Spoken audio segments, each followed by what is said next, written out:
It's very easy to say, I'm gonna do the right thing, I'm gonna be a good person, but come under oppression, come into poverty, come into watching your daughter starve, come into watching your other daughter be killed, come to watching your sons being buried and people mocking. Come to those states, watching the people who are with you, who trust you, believe in you, love you, would die for you, and you watch them get severed and killed and persecuted. Then try doing the right thing.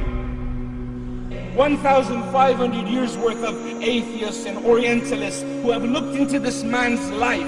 They looked at his response at time of extreme difficulty. Who was he really? He is a mercy to mankind. He passes no man except that he would smile. He would not walk past the indigent or the destitute without offering or lending aid, etc. This man, at his worst, when he had nothing and someone else who had a little, but still they were ungrateful, they would beg, please give me. And he had nothing, he would say, wait, I'll be back. And he would go find another person that trusted him and said, brother, let me borrow a few things. And he would borrow and he would come back and he would give. The merciful man, Muhammad, the kindest, most gentlest man, from the lips and the tongues of the kuffar themselves, not even from the believers, from the Quraysh, his staunch enemies would say, there is no man like Muhammad, he is Alameen, the most trustworthy.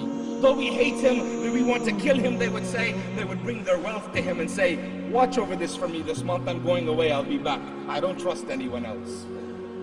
The true strength from all that compassion, all that mercy harnessed in his soul that made him able to truly have al-walah wal-barah, love that which Allah loves and hate for that which Allah hates. This man, when needed to, when it was a must, he took them down, he beat them down, he defeated them when he needed to, without hesitation. He drew his sword, he drew his dagger, he fought with whatever he had, and he would not hesitate. And he would send them back to Allah. He was no weakling, he was no wimp, he was no coward, he was not afraid. This man was a warrior. Muhammad transformed armies of Arabia to his successors. So his successors after could use them to defeat the armies of Persia, the armies of Byzantium, and establish the heartland, the empire of Islam al-Khilafah.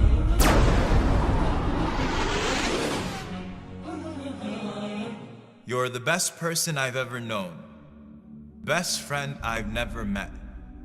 Your sincerity to me is blinding, enough to completely canvas the world with drapes that read respect, honor, love, protect, while creating a window for me to zoom in on the important things, but those are the things that I forget or neglect. I will do better. Your ummah is fine, not because of me or mine or wounds that heal with time, those who would die for a dollar sign, but because a promise is divine.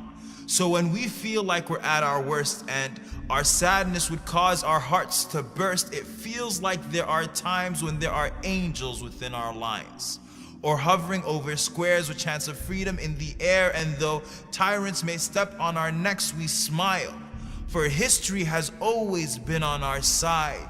Yours is an ummah that simply does not die. I am sorry for my weakness.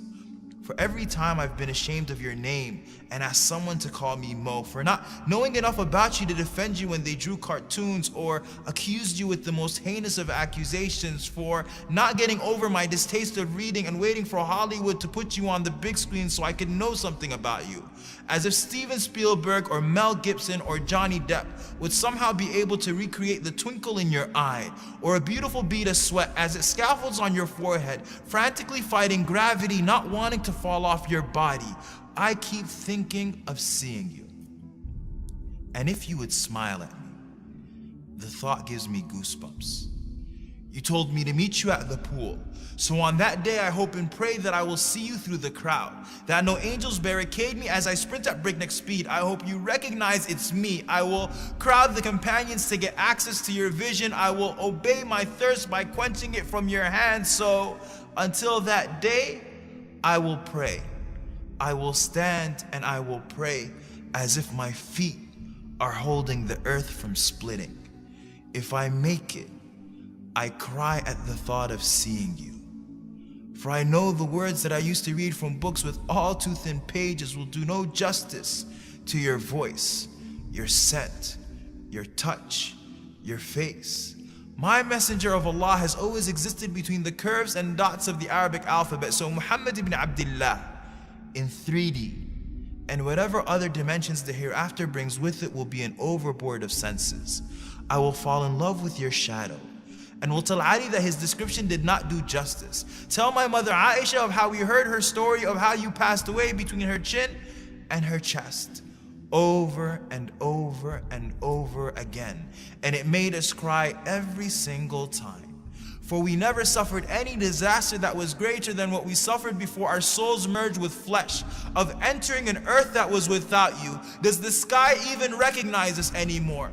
And I will sit in the shade of your smile and will ask you your story directly from your mouth as we sip on salsabil ice cold, and will be terribly embarrassed if you ask me for mine, 'cause I never did anything right other than loving you.